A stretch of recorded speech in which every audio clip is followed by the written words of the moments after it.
काला साया।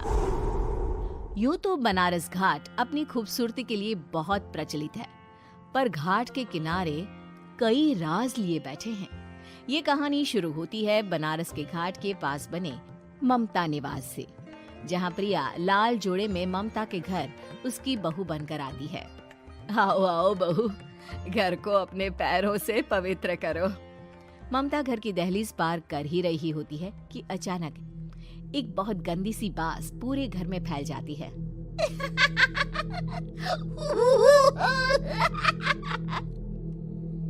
ये बदबू और ये आवाजें, ये कौन हंस रहा है माँ?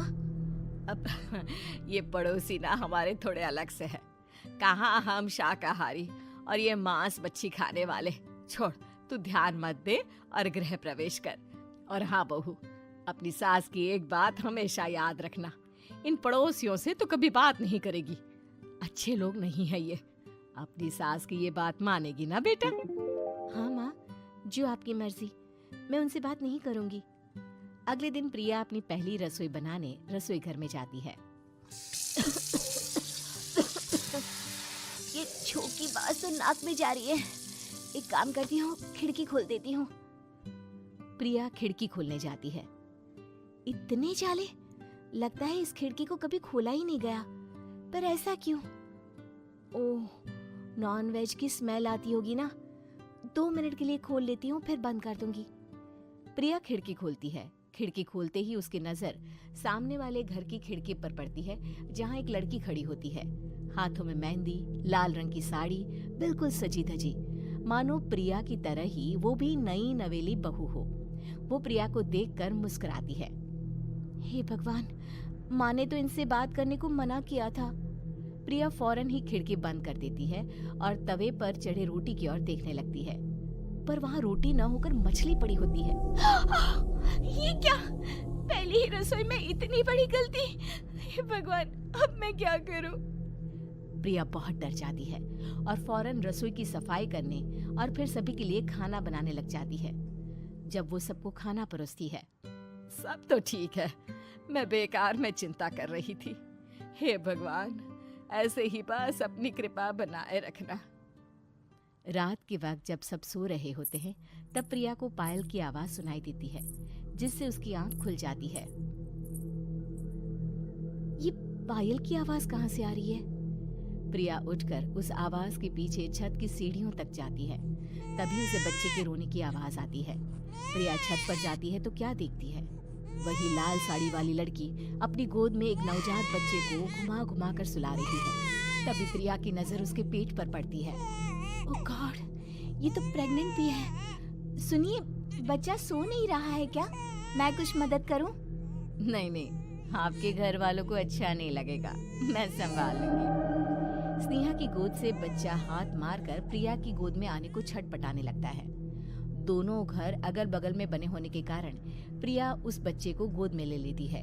प्रिया के पास आते ही वो सो जाता है। बच्चे का वो स्पर्श रात भर प्रिया भूल नहीं पाती और अगली सुबह वो छत पर कपड़े सुखा रही होती है। तभी उसे एक औरत इशारा करके बुलाती है। स्नेहा कह रही थी बाबू तुम्हारी गोद में आते ही सो गया। मैं गौरी, स्नेहा की माँ हूँ। बहू, घर आना, बाबू को खिला भी लेना। शाम को जब घर पर कोई नहीं रहता, बच्चे से मिलने के लिए प्रिया छिपकर अपनी पड़ोसन के घर चली जाती है और कुछ देर बच्चे को खिलाकर वापस लौट आती है। इसके कुछ दिन बाद ही प्रिया को पता चलता है कि वो माँ बनने वाली है। ममता की खुशी का ठिकाना नहीं रहता।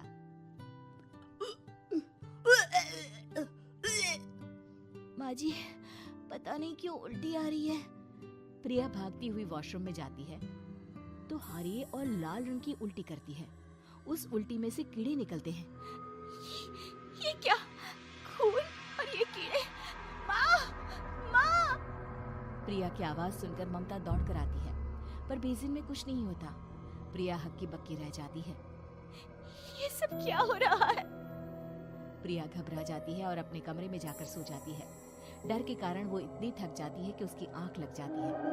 तब उसे ऐसा लगता है उसके पेट पर मानो कोई बैठा हुआ हो। कौन हो? प्रिया के पेट पर एक 5 महीने की बच्ची बैठी हुई थी, जो बुरी तरह जली हुई थी। माँ, तुम ही मुझे लाई ना अपने पेट में। मैं तुम्हारी माँ नहीं हूँ। कौन हो तुम? माँ, देखो मैं जल गई बुरी तरह से। 6 महीने पेट में रहने को भी मुझे नहीं मिला। सहला दो ना माँ। बचाओ, बचाओ, माँ। ममता दौड़कर कमरे में आती है।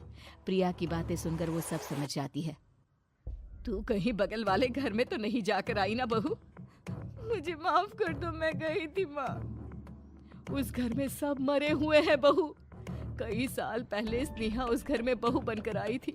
कुछ ही दिन में वो एक बच्चे को जन्म देने वाली थी। पूरा घर बच्चे के आने की खुशी में खोया था कि एक दिन अचानक उस घर में आग लग गई। सब बुरी तरह जलकर मर गए। गौरी आज भी दादी बनने का इंतजार कर रही है और इसीलिए स्नेहा ने अपना अजन्मा बच्चा तुम्हारी कोख में डाल दिया। ममता ये कह रही होती है कि पीछे से उसके पैरों को एक बच्चा पकड़ लेता है। दादी, दादी। माँ, स्नेहा की गोद में यही बच्चा था। ये बच्चा कौन है फिर? तेरी मौत है। तेरी भी दादी। जिस चीज का ममता को डर था वही हो गया। ममता निवास के ऊपर मौत ने चादर बिछा दी थी। प्रिया का पेट ऐसे बढ़ जाता है मानो 9 महीने का हो।